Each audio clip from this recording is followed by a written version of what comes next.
Boa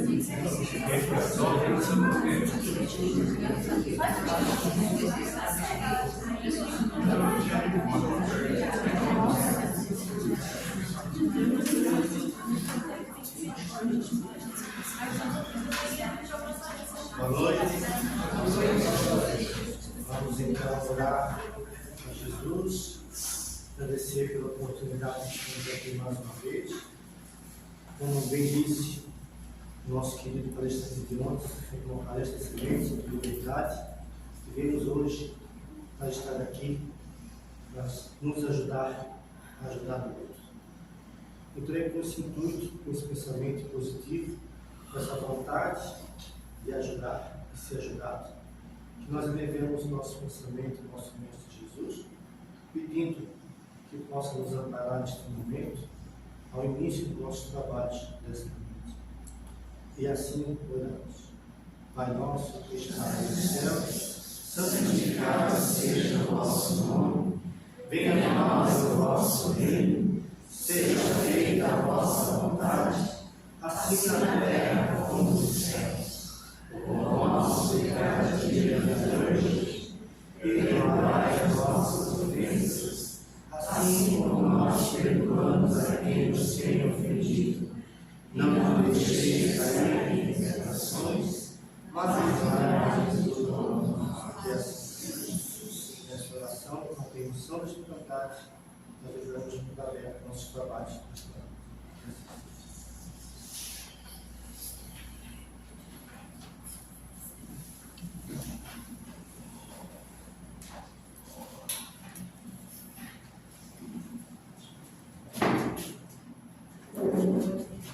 Boa noite. Boa noite.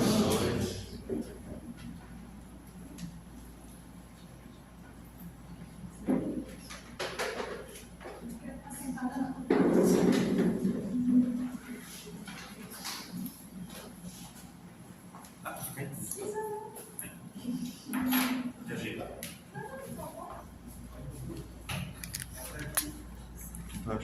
Vai falando, vai falando.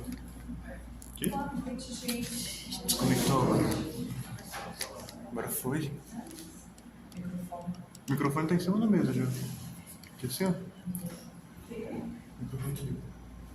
Já tá ligado. Foi.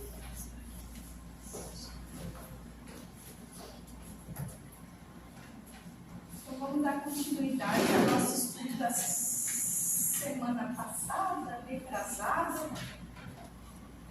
Eu queria saber de vocês se alguém tem alguma colocação, alguma dúvida, algo para acrescentar, algo que ficou na mente, alguma divulgação, se surgiu alguma coisa diferente. Tudo certo, então? Então vamos seguir. Então, na semana passada a gente entrou um pouco dentro desse livro aqui da Joana, onde ela vem nos trazer alguns, só resumindo rapidinho, né? Onde ela vem nos trazer algumas informações, alguns conceitos referentes às nossas estruturas psíquicas, a estrutura do ser, mental, emocional, psicológica, que são aquelas que a gente comumente conhece como ego, sombra, superego, id, self. E ela nos passou nesses conceitos através do estudo da parábola do filho pródigo, para aqueles que não estavam aqui na semana passada.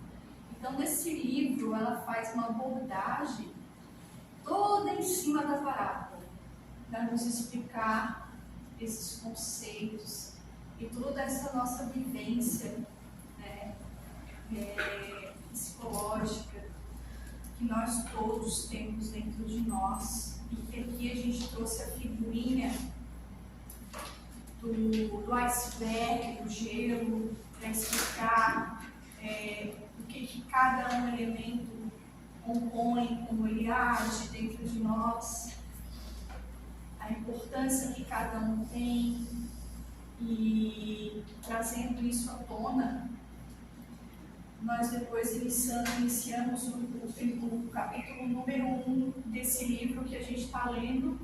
O Nazareno iniciou e pediu para que eu continuasse esse estudo. Então,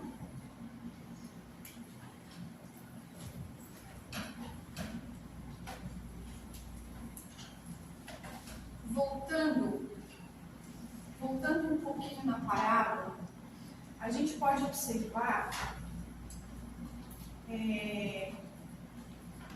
que o médium, na verdade, a doutrina ela sempre vem trazer, desde que eu me lembro, né, desde que eu me conheço por gente dentro da doutrina espírita, ela vem trazer para nós a figura do médium como sendo aquele que deve, como sendo aquele que tem muitos encargos kármicos para sanar, como aquele que está sobrecarregado de um passado e que precisa, através dessa sensibilidade recebida por Deus nessa reencarnação, através desse presente, quitar os seus débitos. Isso sempre ficou muito claro para mim, né? Só que a gente se esquece que, além desse aspecto do médium, existe um aspecto sempre que vai permear esse movimento do médium de resgatar, sim, o seu passado, mas ao mesmo tempo evoluir, que é o que acontece com todos nós, independente da sensibilidade ser muito ostensiva ou não. Esse livro, quando ela diz, ela chama a mediunidade, ela faz um estudo da mediunidade e diz que traz a cura da ferida da fragilidade, no sentido de que o médium se fragilizou ao longo das eras e que essa condição atual de ser médium ostensivo, porque às vezes a gente pode estar confundindo assim, o que ela vem trazer aqui como um contexto complexo do médium, muitas das vezes não se aplica a todo grau de mediunidade. Muitas das vezes você tem um grau mais suave de mediunidade, você não é tão ostensivo e você não se enquadra nessa questão da fragilidade. Mas todos nós, ao longo das eras, trazendo daí esse livro, trazendo daí a figura do filho pródigo, a figura do pai amantíssimo, a figura do irmão que ficou junto ao pai, resgatando isso novamente, a gente pode dizer que todos nós, através da nossa saída do seio paternal desse pai amoroso, nós nos perdemos durante muito tempo nessa caminhada de encontro a um processo ilusório, de sairmos dali então sedentos e movidos por um ideal de fantasia, por um ideal egoísta, por um ideal de não amor a esse pai, e fomos de livre acesso adentrar nesse campo ilusório, nessa busca, e que fomos, e que seguimos, e que esse tempo passou até, segundo a parábola, a gente tem que fazer o caminho de volta. Então, médiuns ostensivos ou não, todos nós temos que fazer esse caminho de volta. Todos nós estamos fazendo esse caminho de volta ao encontro desse eu divino, ao encontro do equilíbrio, ao encontro da pacificação, ao encontro dessa junção que a Joana tanto fala aqui, na fragmentação do ser, nesse nosso ser fragmentado que somos, na unificação, para trazer então um equilíbrio entre esse ego que nós passamos na semana passada, que compõe a nossa psique e que nos defende a todo custo, nos direciona e que nos dita muitas vezes as regras, na verdade sempre, e que nós estamos sempre nesse conflito interno entre as sombras, que são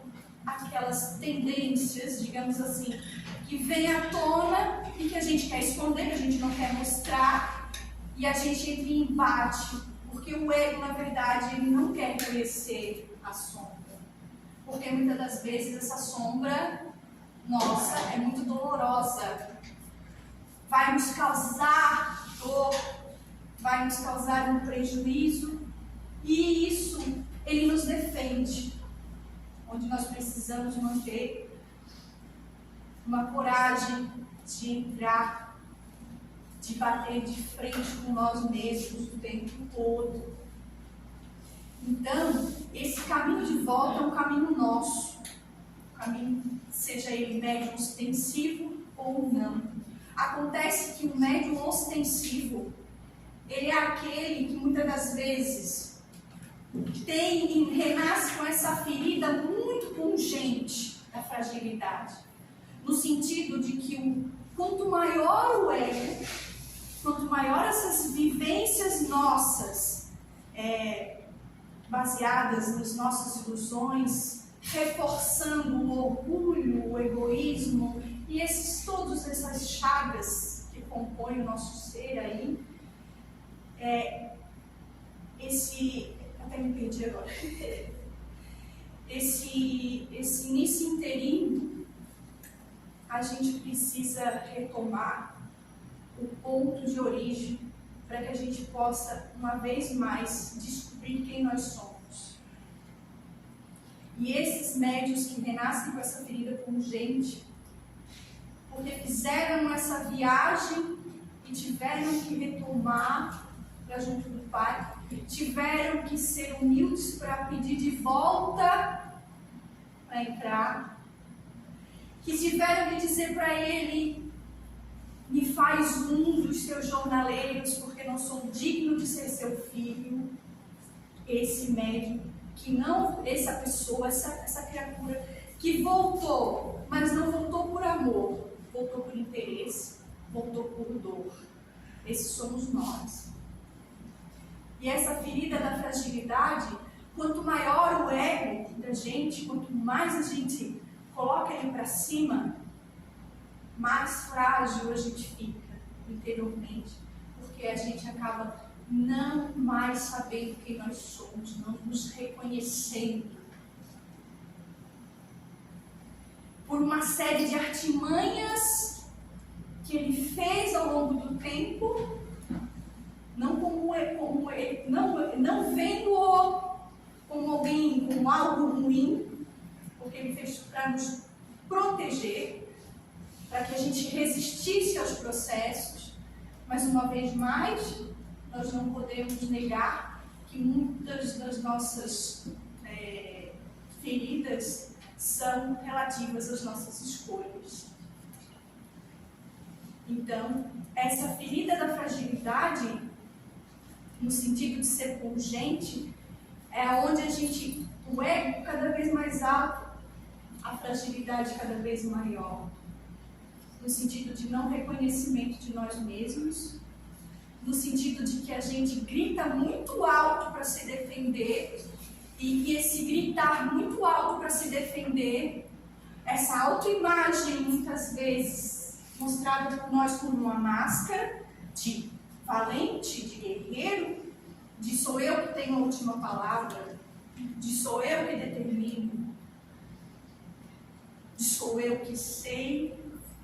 Essa última palavra nossa esconde, na verdade, alguém muito frágil. Alguém que que se utilizou dessas ferramentas para se proteger. E isso é com todos nós. Uns mais, outros menos. E aí vai por caminho afora. Então,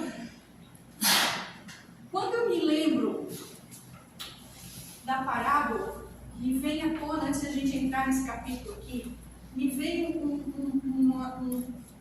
um pensamento assim. Pense que você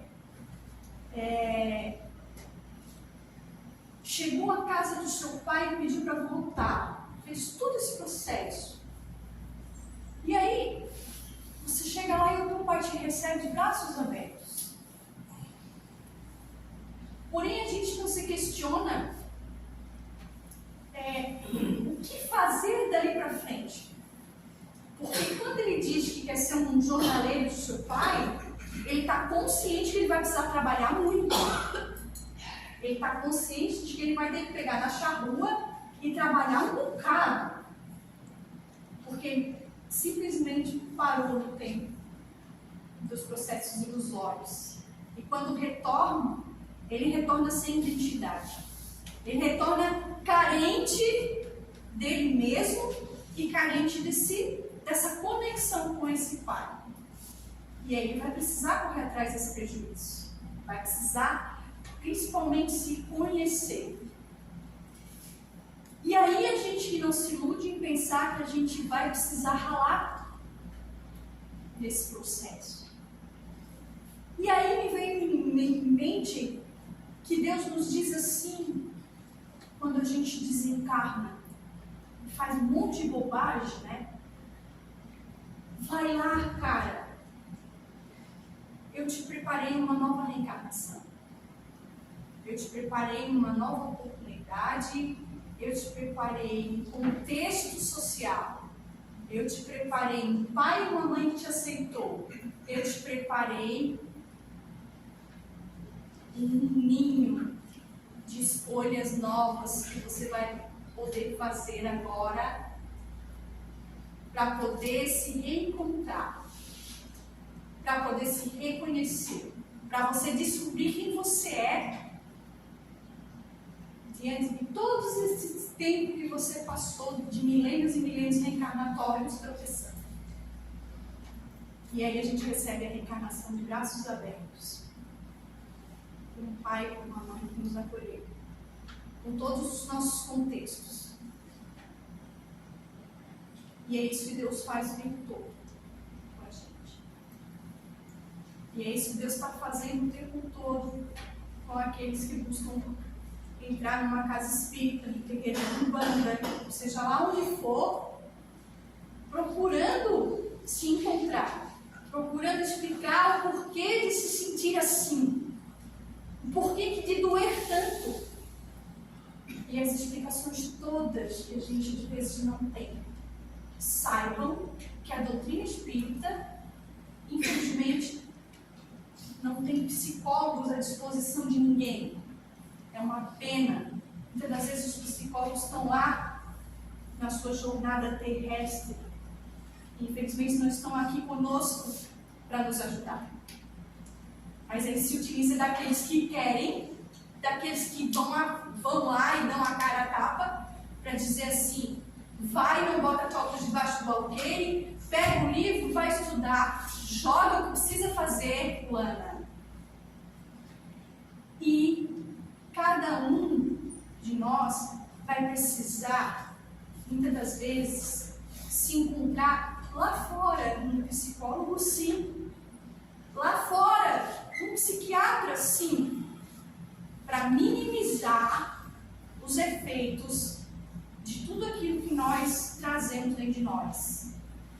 E que nem só a mediunidade e o exercício dela vai ser o único a abrandar essas dores.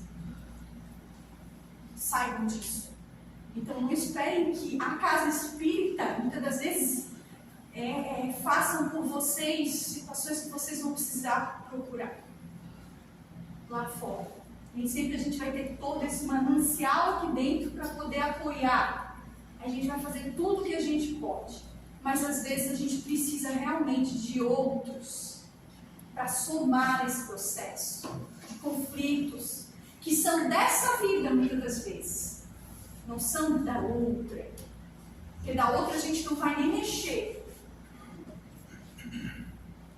A gente não vai mexer, não é? Não é sempre que você vai se recordar da sua vida passada, até porque é por isso que você veio com o véu do esquecimento.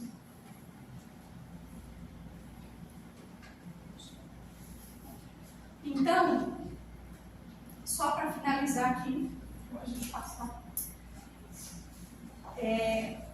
me veio à mente assim, bem claro. E eu vou dar um exemplo para vocês, que é um exemplo particular meu, que tem muito a ver com essas questões que a gente está falando agora. Às vezes a gente traz dentro da gente essas feridas que a irmã veio trazer nesse livro, e no outro primeiro livro ela fala sobre a ferida do autoabandono, que é o que realmente a grande maioria de nós tem. Esse se aplica muito aos médiuns e se aplica muito às questões mentais, psicológicas, de perturbações que os médiuns trazem de contextos que são referentes a essa ferida da fragilidade. Mas no outro livro ela traz a questão do autoabandono, que é quando a gente realmente foi fazer lá fora a busca do que a gente queria de processos ilusórios e se esqueceu da gente mesmo e se magoou e se feriu e não perdoou e não foi perdoado por vários contextos tais. E hoje a gente renasce, muitas das vezes, com essas dores, com esses medos, com esse sentimento de solidão, que ela fala muito, com um sentimento de fragilidade, que a gente não sabe explicar. E aí eu me recordo que, no meu caso, eu tive a oportunidade de ter aberto dentro dos meus do meu painel psíquico e mental, a oportunidade de descobrir alguma vivência antiga que ainda não foi restaurada, ainda não foi pacificada e que foi trazida em partes conforme eu ia amadurecendo para que ela viesse.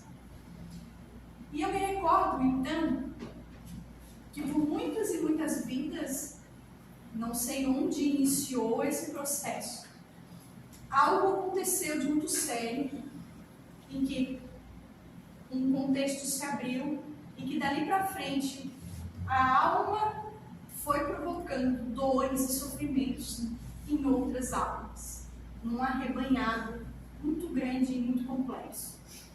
Depois disso, veio reencarnando na consequência daquilo que plantou. Ou seja, foi reencarnando dentro de um meio onde vivenciou os sofrimentos através das traições. As traições. Processo altamente doloroso. Não foi uma vida só. E aí, Deus se apiedou de uma forma tão bondosa,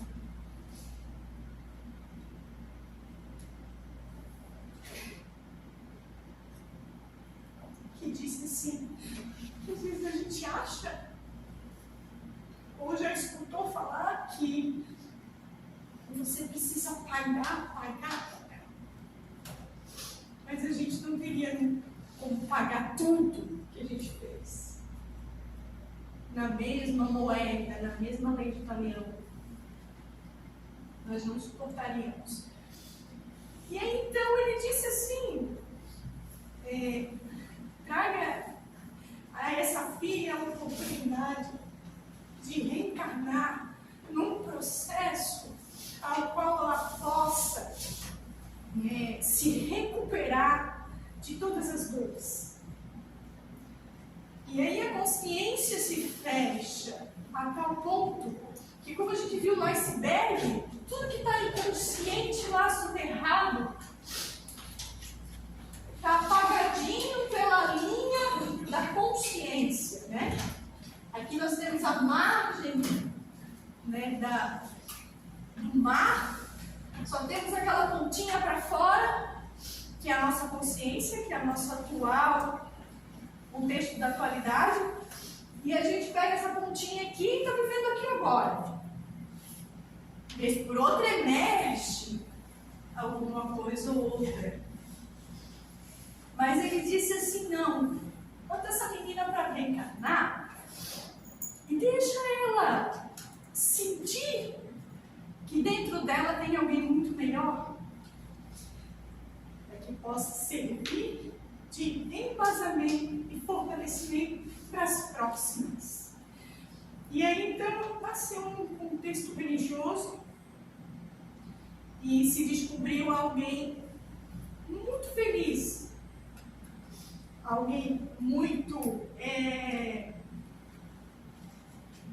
boa, que enganava o pai e doava aos escravos da fazenda as comidas que tinha na sua casa. E assim ela permaneceu fazendo. E tinha uma ligação muito grande com a paróquia e com a vida religiosa. Foi prometida a alguém de família abastada, ao qual teve uma vida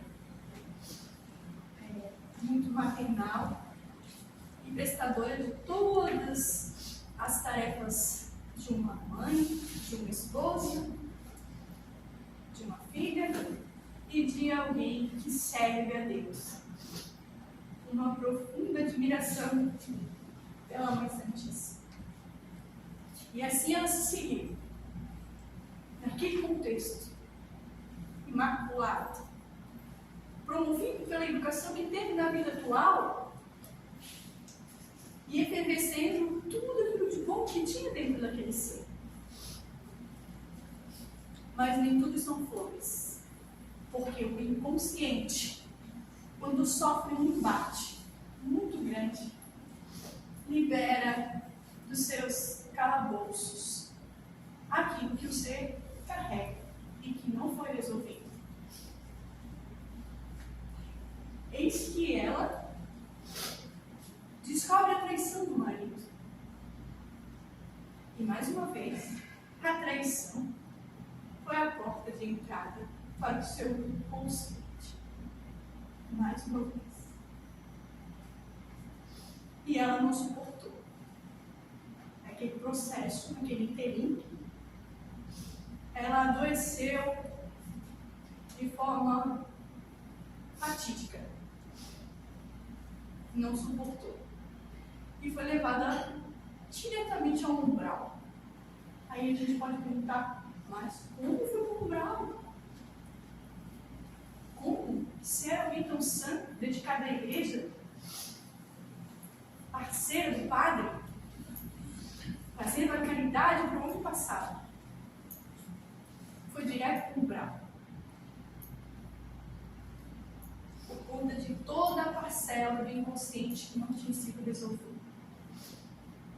Então, o que eu quero dizer com tudo isso, a todos nós médiuns que procuramos os alívios da nossa alma, mais uma vez a gente vai falar aqui sobre a mentira, a hipocrisia, as máscaras e tudo aquilo que a gente precisa resolver dentro de nós. A gente não pode adiar. A gente precisa ir ao encontro de se descobrir quem somos realmente, para aos poucos, diante de embates que a vida nos traga, a gente possa sair mais equilibrado dos tropeços, das quedas. E é isso que nós estamos fazendo aqui hoje. Então, pode falar. Pode falar. Então, a todos nós médiuns,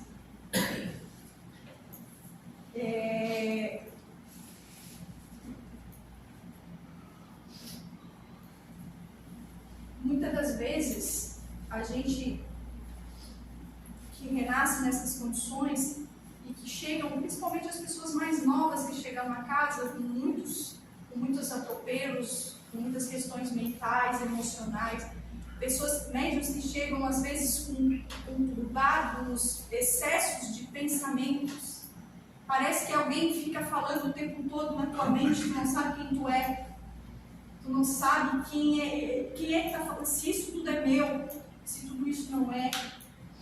Muitas das vezes no exercício mediúnico se depara com as desconfianças em relação a si. Será que isso é meu? Será que não é? Será que eu estou vendo? Será que eu não estou? Sempre uma desconfiança no sentido de si próprio. E nesses embates todos, esse médium, ele chega lá fora e ele se dá de encontro com a atmosfera de outros tantos espíritos que estão lá fora. E ele, através do não se reconhecer, do não se conhecer, ele não sabe quem ele é. Ele não sabe se aquilo que ele está sentindo, se todos aqueles emaranhados de energias que estão aqui, gravitando, são dele. E a partir do momento que você vai galgando, que você vai se equilibrando, você vai começando a perceber o que é seu e o que não é. Mas a partir de uma firme convicção, um firme propósito de querer se conhecer, de querer realmente saber quem você é, de saber que esse pensamento não é meu, de que isso que eu estou sentindo também não é porque eu não estava assim ou porque eu não estava assado. Então, os médios em desequilíbrios, que vêm geralmente, eles estão muitas das vezes com todo o corpo físico comprometido. Até inclusive a Mari tem um relato de um caso assim, né? De alguém de parte da sua família que ela conseguiu presenciar e que já está somatizado no corpo as perturbações por conta dessas questões. De você não trilhar um caminho firme, de você não trilhar um caminho que vai te equilibrar, que vai te fazer se fortalecer, que vai te impulsionar a esse autoconhecimento. Se quiser falar sobre isso, é importante. Eu, no final do ano, eu fui para casa da minha sogra. Eu acho que eu tenho uns 20 anos, assim, trabalhando juntando com a Umbanda e o Espiritismo, que eu estou mais ou menos isso com meu marido, então é mais ou menos isso que eu tenho que eu desenvolvo a minha mediunidade, né? E a minha sogra, então, tem no mínimo uns 30, 40 anos trabalhando tanto na Umbanda quanto no Espiritismo, né? E há 8 anos atrás, ela adotou uma menina e, do nada, ela largou tudo. Não faz mais nada. E a gente notava que ela começou a misturar, às vezes, a Umbanda com o Espiritismo e, às vezes, dá um choque, assim, enfim. E quando ela começou na doutrina espírita, ela se tornou uma pessoa mais equilibrada, né? Notou a diferença em todos os sentidos na vida dela. Aí, então, desde que ela adotou essa menina, ela parou de ir, porque ela focou só na menina. E eles faziam o evangelho do lado, assim, certinho, no horário, não atendiam o telefone, nada, eles eram comprometidos com aquilo, também foram se deixando. E o equilíbrio na casa, desequilíbrio total na casa, né? E eu fui percebendo isso ao longo do tempo, assim, então a senhora vai, procura, dá um jeito, acha um horário, um sábado de tarde. E o meu sogro, ele começou a vir as doenças, né? O meu sogro só enxerga num olho, e naquele outro olho ele já não enxerga muito bem, então ele já não consegue dirigir à noite. Ela teve umas sequências de doença também. E eu até comentei com meu marido, até não gosto de falar muito assim, mas eu vi ela simplesmente numa cama, doente. E assim, e aquele nozinho que eu recebi na última quarta não foi o primeiro, já recebi outros. Uma quarta-feira que ela também desabafou comigo, que ela não aguentava mais, que ela não... Enfim, e aí agora no final do ano a gente foi para curtir umas férias em família e teve todo um transtorno lá dentro da casa. Eu fui orando, me lembrei muito do depoimento da Adri, aqui na frente, que às vezes nosso maior desafio aqui é a família, né? Então, às vezes, quando a gente vai visitar um familiar, a gente não tá mais convivendo tanto, não tem mais... Mas às vezes a gente chega com o coração apertado, parece que ali não é mais o meu lugar, enfim. E eu tentei e fui orando. Só que na minha mãe, tudo certo, mas na casa da minha sogra, o meu marido, ele ficou totalmente para baixo, carregado, assim. E aí teve um transtorno lá e eu vi nitidamente que era o desequilíbrio dela, né? A minha mãe, quando eu iniciei na Umbanda, ela disse pra mim, nunca mais esqueci, até falei para algumas meninas, como somos nós ali na evangelização, que o momento que a gente veste o branco e a gente coloca as guias, a gente tem que seguir, porque senão a gente não vai encontrar, se a gente não tiver aquele 4 pontos, eu não lembro especificamente, Mary, mas eu já comentei isso com a Cida. Uma vez eu vi de um preto velho que a gente chama mesa de 4 patas. Foi mais ou menos o que tu trouxe na última aula. Saúde, espiritualidade, amor e dinheiro. Mas tu trouxe em outras palavras ali, né? E ele dizia pra mim, quando tu não tem uma coisa, tu não tá certo em alguma coisa, aquela mesa ela não vai ficar bamba. Vai ter um desequilíbrio na saúde, no financeiro. A família deles lá tá bem desestruturada, mas ela tá buscando, espero que continue. Ela tentou procurar ajuda da casa que ela frequentava. Mas é aquela coisa, os desafios que vem, né? Às vezes combina um dia, quarta-feira eu vou estar lá, quando vem dor de barriga, é uma gripe, é uma chuva, é algo que vai impedir eles de talvez seguir, né? Então é bem complicado, eu vejo um desequilíbrio total, justamente que ela começou. Não sei se eu trouxe mais ou menos o que tu queria, Mary, mas acho que é só um exemplo, né? Ela vem dizer também que o exercício mediúnico é fundamental, que é essa oportunidade que a gente tem. Uma das oportunidades, porque a gente não precisa galgar pelo exercício mediúnico, você pode ir por outras vertentes. Com certeza você pode ir. Mas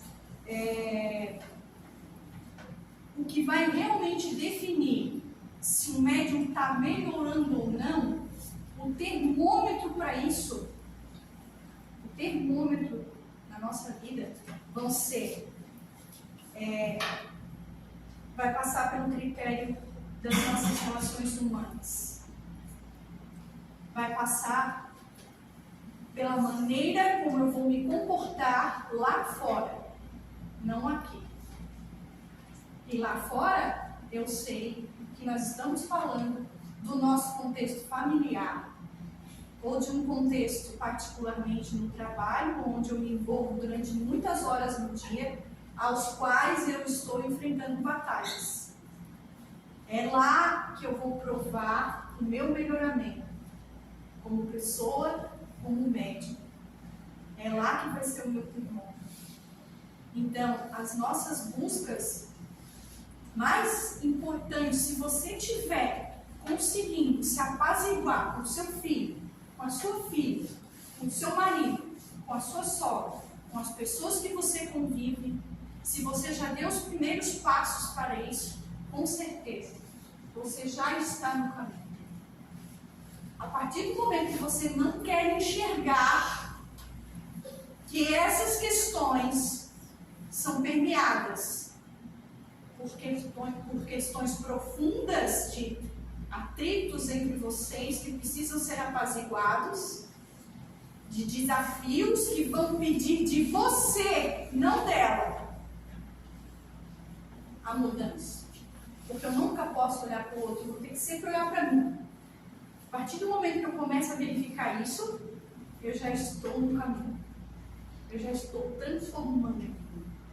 Eu já estou me utilizando de todo esse manancial que eu venho buscar na casa espírita, que eu vou buscar nos livros, que eu vou buscar no psicólogo, que eu vou buscar no terapeuta, seja lá onde for, para poder me pacificar. É lá que vai ser a minha real prova. E é lá que vai doer. E aonde está doendo, É ali. Doeu, é lá, gente. Nem questione. Questionou, incomodou, provocou repulsa, provocou, é lá. Não foge. Vai de encontro. Diz pro teu ego através de uma oração.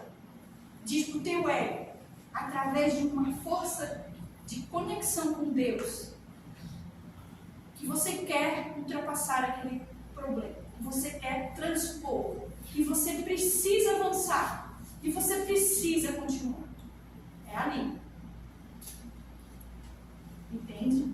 Então, aqui a gente vai se desenrolando. Vai lá fora. O bicho pega. Certo? Alguma questão? Alguma pergunta? Algum depoimento?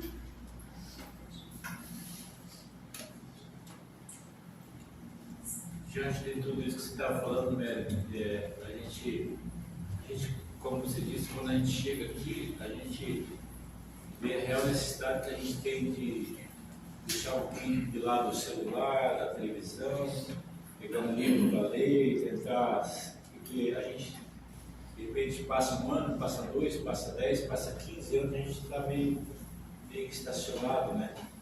A gente fica correndo atrás das coisas materiais e acaba deixando para depois essa questão espiritual, né? Então a gente vai se arrastando, né? E a gente arruma tempo para um monte de coisa e de repente para pegar um livro, né? Para se instruir, né? Então isso acaba atrasando um pouco, né? Essa nossa. E não é só isso, a gente vai ter que começar a olhar as nossas atitudes, é aquilo que o Santuário falou.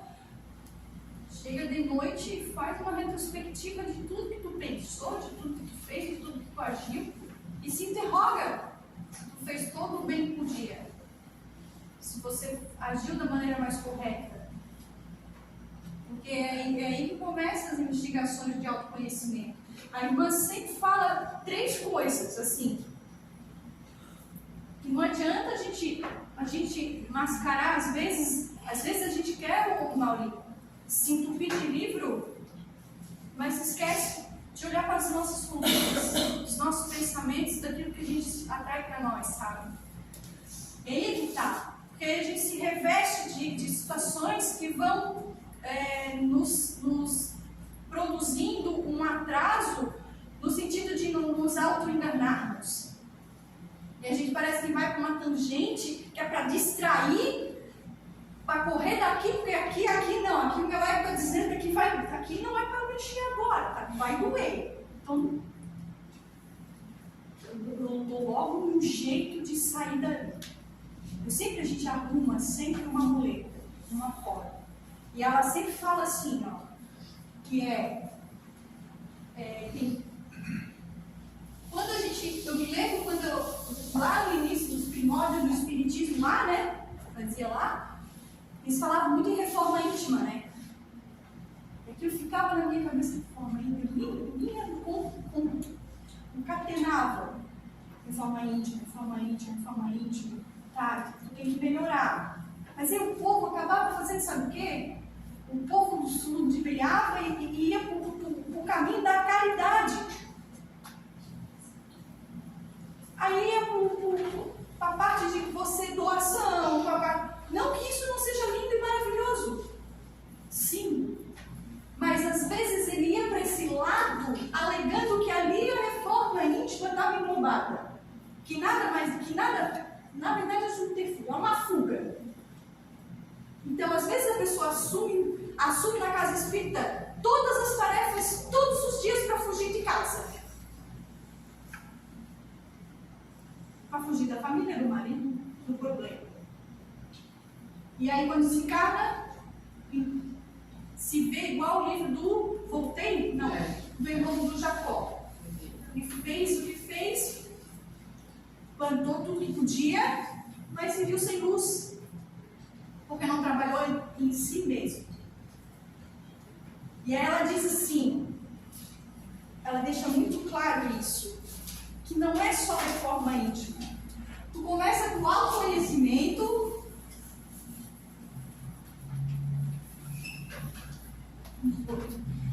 você vai para a autotransformação e você vai para o auto-amor.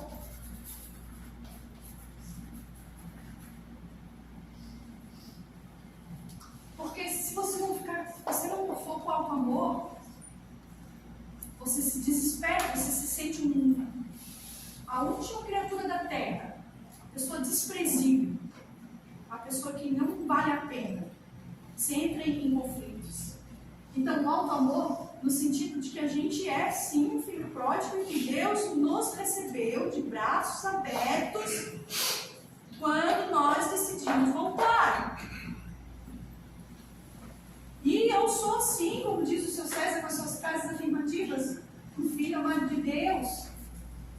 Não é? Aí a gente pode dizer, eu me amo, eu me aprovo. Mas dentro do autoconhecimento, da autotransformação.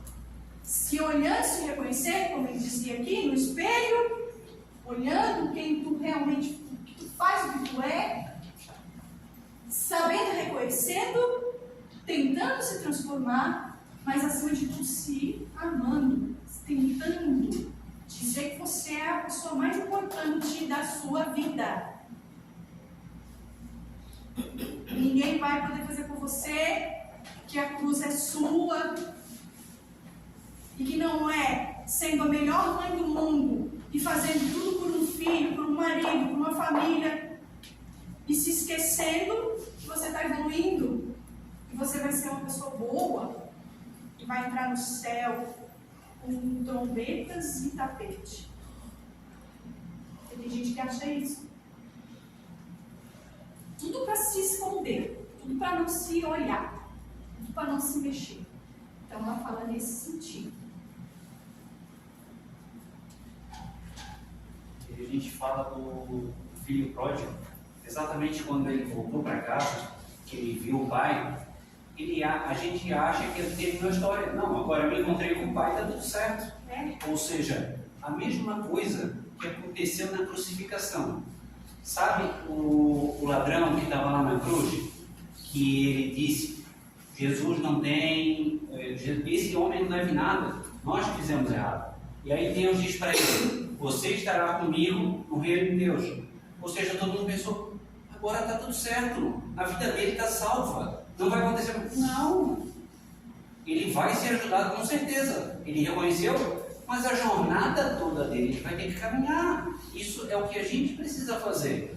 A gente encontrou o caminho, está aqui legal, a gente está seguindo a jornada, mas as dificuldades já não tem que passar, a gente não superou.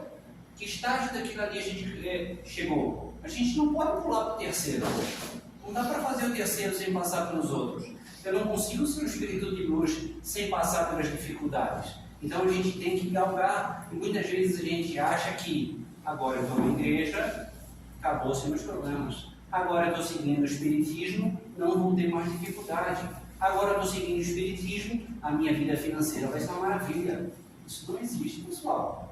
A gente está aqui aprendendo e evoluindo, e as dificuldades que a Mary está falando é o que a gente vai precisar passar. E aí cada um tem a sua dificuldade, seja ela familiar, seja ela financeira, seja ela emocional, seja ela o caminho que for.